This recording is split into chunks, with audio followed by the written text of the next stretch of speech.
I left husband in charge of the house for a few days, but then I come back, I find this. Boy, I leave.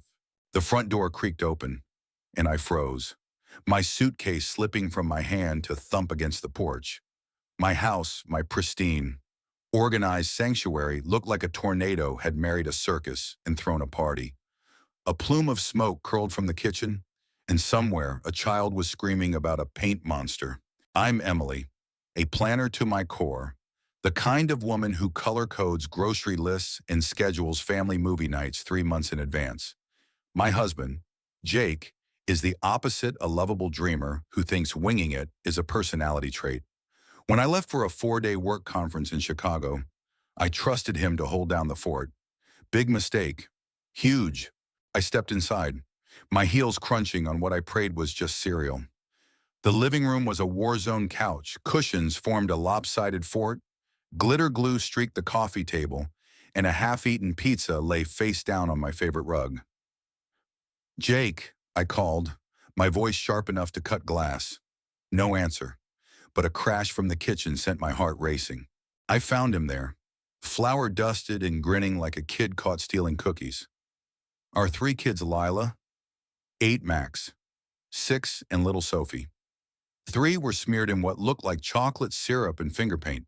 A pot on the stove bubbled over with something green. "Surprise!" Jake shouted, throwing his arms wide. "We're making memories." Memories. This was a nightmare. I'd left detailed lists, meal plans, bedtimes, laundry instructions. I'd even taped a chore chart to the fridge. Yet here we were, drowning in chaos. My blood pressure spiked, but Lila's giggle stopped me cold. "Mommy, we built a castle and Daddy made slime." Her eyes shone with pride, oblivious to my horror.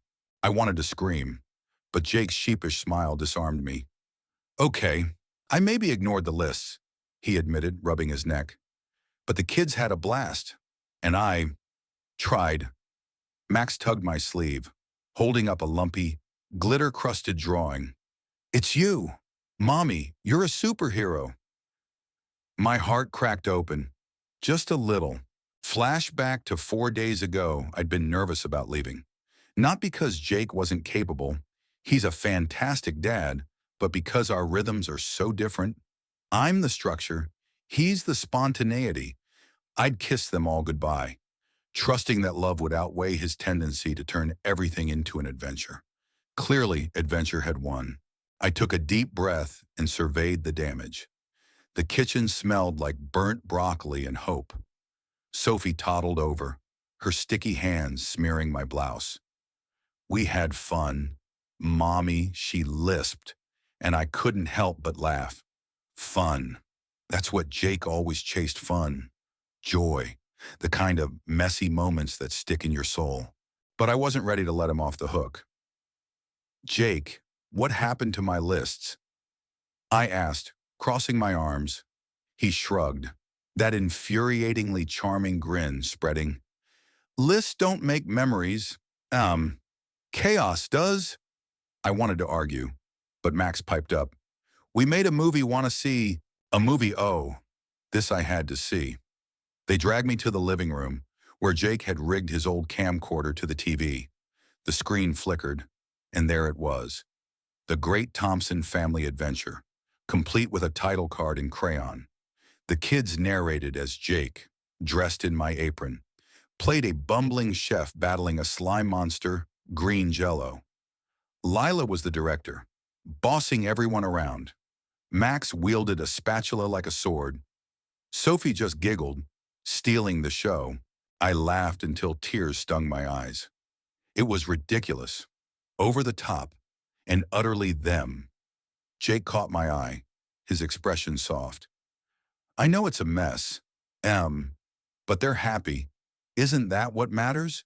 He wasn't wrong, but I wasn't ready to admit it. I spent the next hour cleaning, scrubbing syrup off the counter, while Jake corralled the kids for baths. As I wiped down the fridge, I found my chore chart, now covered in stickers and doodles. At the bottom, in Jake's messy scrawl, was a note: "You're our rock. We love you." My anger melted, replaced by a warmth I couldn't name. Yes, The house was a disaster.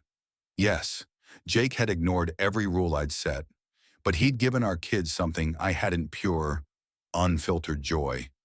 I'm not saying I'd leave him in charge again anytime soon, boy. I'd learned my lesson, but I couldn't deny the magic in their chaos. That night, after the kids were in bed, Jake and I sat on the couch, surrounded by the wreckage of their adventure.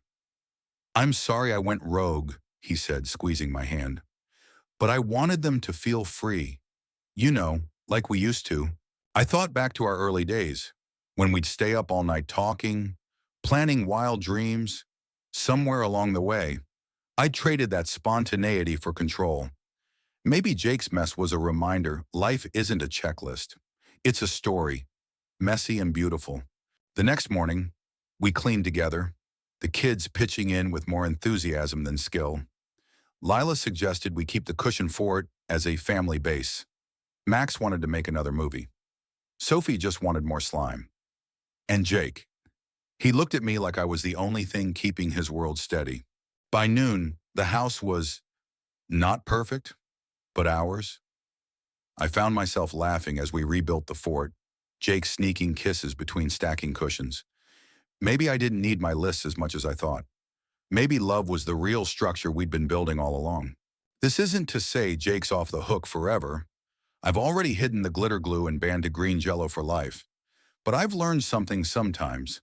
Letting go is the best way to hold on. Our home is more than a clean kitchen or a color-coded calendar. It's the laughter, the chaos, the love that spills over like an overboiled pot. So, reader, what do you think? Was Jake wrong to ditch my plans? Or was his messy adventure worth it? Share your thoughts. How do you balance structure and spontaneity in your own life? And